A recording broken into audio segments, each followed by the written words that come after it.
Right, ఇక దీని గురించి మనతో డిస్కస్ చేయడానికి ఫోన్ ఇన్లో సిద్ధంగా ఉన్నారు బీఆర్ఎస్వి నాయకులు గెల్లు శ్రీనివాస్ గారు. శ్రీనివాస్ గారు నమస్తే అండి. నమస్తే మేడం. ఎస్, చెప్పండి, అసలు మిమ్మల్ని ఎందుకు అరెస్ట్ చేశారు? అంటే ఈ గ్రూప్ 1కి సంబంధించి అవకతవకల వల్ల విద్యార్థులు నష్టపోతారని చెప్పేసి మీరైతే ఆందోళన చేయడం జరిగింది. సో మీరు ఈ కాంగ్రెస్ ప్రభుత్వం ఏదైతే ఉందో ఈ రేవంత్ ప్రభుత్వమే బాధ్యత తీసుకోవాలని చెప్పడం జరిగింది. అయినప్పటికీ మిమ్మల్ని అరెస్ట్ చేశారు. సో దీని గురించి మీ స్పందన ఏంటి? ఇటీవల తెలంగాణ రాష్ట్ర వ్యాప్తంగా బీఆర్ఎస్ విద్యార్థి ఆధ్వర్యంలో అన్ని విశ్వవిద్యాలయాలు జిల్లా కేంద్రాల్లో కూడా గ్రూప్ 1 పరీక్ష రద్దు చేసి కొత్తగా నోటిఫికేషన్ ఇవ్వాలని చెప్పి మేము పిలుపుని ఇవ్వడం జరిగింది. మంచి స్పందన వస్తుంది. ఎందుకంటే చాలా మంది విద్యార్థులు నష్టపోయారు.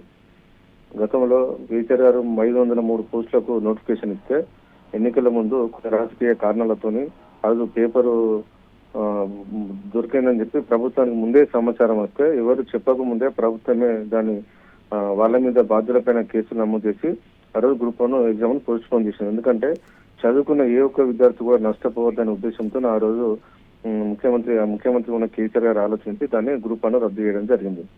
తర్వాత క్రమంలో కూడా ఎన్నికలు రావడం వల్ల దాన్ని ఎగ్జామ్ మళ్ళీ కండక్ట్ చేయలేకపోవడం జరిగింది. ఆ రోజు సుప్రీంకోర్టు ఏం చెప్పింది, ఈ పోస్టులకు మళ్ళీ ఎగ్జామ్ కండక్ట్ చేసి మళ్ళీ ఎగ్జామ్ నిర్వహించాలని చెప్పారు. ఎన్నికల తర్వాత కాంగ్రెస్ పార్టీ అధికారంలోకి వచ్చిన తర్వాత అభ్యర్థులందరూ ఎదురు చూసారు. ప్రభుత్వం మళ్ళా ఎగ్జామ్ కండక్ట్ చేస్తుంది, అప్లై చేసిన 503 పోస్టులకి ఎగ్జామ్ కండక్ట్ చేస్తుంది, మాకు అందరికి న్యాయం జరుగుతుంది అని చెప్పి ఆ రోజు విద్యార్థులు నిరుద్యోగులందరూ భావించి కాంగ్రెస్ ప్రభుత్వానికి అవకాశం ఇస్తే వచ్చిన తర్వాత మళ్ళా రేవంత్ రెడ్డి గారు వచ్చి ఆ ఉన్న నోటిఫికేషన్ క్యాన్సిల్ చేశారు.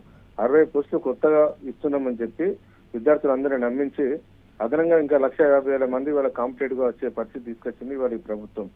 ఇందులో కూడా వాల్యుయేషన్ లోపల ఆ రోజు కేసీఆర్ గారు 55 ఉద్యోగులు ఇచ్చి ఈ రిజర్వేషన్ వర్గాలు వికలాంగులైనా, ఎస్సీలైనా, ఎస్టీలైనా, బీసీలైనా, ఈడబ్ల్యూఎస్ వాళ్ళకైనా ఈ వర్గాలకు న్యాయం చేయాలనే ఉద్దేశంతో జియో నెంబర్ 55 తీసుకొచ్చి నోటిఫికేషన్ ఇస్తే కాంగ్రెస్ ప్రభుత్వం వచ్చిన తర్వాత ఆ జియో నెంబర్ 55 రద్దు చేస్తూ కొత్త నోటిఫికేషన్ లో 29 జియో తీసుకురావడం వల్ల చాలా మంది రిజర్వేషన్ వర్గాలు ప్రిలిమినరీకి క్వాలిఫై కాలేని పరిస్థితి, తక్కువ క్వాలిఫై అయ్యే పరిస్థితి తీసుకొచ్చింది ఈ ప్రభుత్వం. ఇందులో చాలా మంది తెలుగు మీడియం విద్యార్థులే నష్టపోవాల్సి వచ్చింది. తర్వాత ఇవాళ వాల్యుయేషన్ లోపల కూడా మొత్తం ఇంగ్లీష్ మీడియం అభ్యర్థులకే లాభం జరిగే విధంగా తెలుగు మీడియంలో 10 ఏళ్లకెళ్ళి చదువుతున్న వాళ్ళందరికీ నష్టం జరిగే విధంగా ఈ ప్రభుత్వం చర్యలు తీసుకున్నది. ఇవాళ వాల్యుయేషన్ లో కూడా తెలుగు మీడియం వాళ్ళని పెట్టి వాల్యుయేషన్ చేయించాల్సింది తెలుగు మీడియం పేపర్ను, వాటిని కూడా ఇంగ్లీష్ మీడియం వాళ్ళని పెట్టడం వల్ల వాళ్ళకి అర్థం కాక తెలుగు మీడియం అభ్యర్థులను నష్టపోయారు. అదేవిధంగా ఓన్లీ కోటి ఉమెన్స్ కాలేజ్ లోపలనే ఒక 2 సెంటర్ లోపలనే 70 మందికి పైగా ఆడ క్వాలిఫై అవుతారు, వాళ్ళు గ్రూప్ 1 క్వాలిఫై అవుతారు. వేరేక్కడ రెస్ట్ ఆఫ్ ది 26 సెంటర్ లోపల మిగతా వాళ్ళు క్వాలిఫై అవుతారు. అంటే అర్థమైంది, ఇక్కడ కోటి సెంటర్ లోపల ఏదో జరిగింది. ఇక్కడైనా కూడా యూపీపీఎస్సీ ఎగ్జామ్ నిర్వహించిన ఉమెన్స్ కాలేజ్ సెంటర్లు ఇచ్చిన, జనరల్ కాలేజ్ సెంటర్లు ఇచ్చినా కూడా మహిళలను, పురుషులను, మహిళలు అందరికీ సమానంగా వాళ్ళకు సీట్లు అలకేట్ చేస్తారు. ఇక్కడ మొత్తం ప్రత్యేకంగా మహిళలకు ఇవ్వడంలో ఈ పోస్టుల అమ్మకాలు జరిగిన ఒక అనుమానం వేళ విద్యార్థుల లోపల అందరికీ ఉంది. దీని మీదనే హైకోర్టుకి వెళ్ళారు. హైకోర్టుకి వెళ్తే ప్రభుత్వం నిన్న హైకోర్టు అభ్యర్థులకు అనుకూలంగా తీర్పునిచ్చినా కూడా ప్రభుత్వం నుంచి స్పందన లేదు, పబ్లిక్ సర్వీస్ కమిషన్ నుంచి స్పందన లేదు. 2011 నోటిఫికేషన్ ప్రకారం మేము 2 హాల్ టికెట్లు ఇష్యూ చేశారని చెప్తారు. అసలు పబ్లిక్ సర్వీస్ కమిషన్ యూపీపీఎస్సీ లో కూడా 2 హాల్ టికెట్లు ఇష్యూ చేశారు. స్టేట్ గవర్నమెంట్ ఉద్యోగాలు కానీ సెంట్రల్ గవర్నమెంట్ ఉద్యోగాలు ఎక్కడ కూడా 2 హాల్ టికెట్లు ఇష్యూ చేసిన సందర్భాలు గతంలో ఏం లేవు.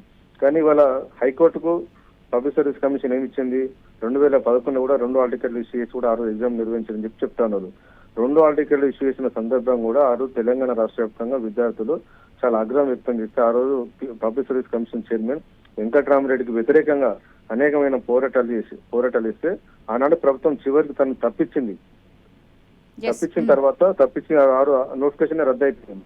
ఇవాళ ఈ ప్రభుత్వం కూడా సేమ్ ఆనాడే కాంగ్రెస్ ప్రభుత్వం లెక్క సమైక్యాంధ్ర ప్రభుత్వం లెక్క చేసినట్టు ఇక్కడ వివరించడం వల్ల అందరు నష్టపోతామని చెప్పి ఇవాళ ఆ డిమాండ్ మీద ఖచ్చితంగా మళ్ళీ 29 జీవో నంబర్ ఇస్తూ కొత్త జీవో వేయాలని చెప్పి మళ్ళీ రీ ఎగ్జామ్ కండక్ట్ చేయాలని చెప్పి బీఆర్ఎస్ ఆధ్వర్యంలో ఇవాళ ప్రోగ్రామ్ చేయడం జరిగింది. ఇవాళ ముందుగా నాకు అరెస్ట్ చేస్తున్నారు విద్యార్థులందరూ. కనీసం మాట్లాడే స్వేచ్ఛ లేకుండా పోతుంది. ఇంతకుముందు ఎన్నికల ముందు రేవంత్ రెడ్డి గారు ఏం చెప్పారు, మీరు ఎక్కడైనా ధర్నాలు తీసుకోవచ్చు, మాట్లాడే స్వేచ్ఛ ఇస్తూ ఉన్నాం, మా కాంగ్రెస్ పార్టీ జాతీయ పార్టీలు మాట్లాడారు. ఇప్పుడు ఎందుకు భయపడుతున్నారు, ఎందుకు అరెస్టులు ఇస్తూ ఉన్నారు? ప్రభుత్వం దీనికి సమాధానం చెప్పాలని చెప్పి డిమాండ్ ఇస్తున్నాం. రైట్, థ్యాంక్ యూ శ్రీనివాస్ గారు.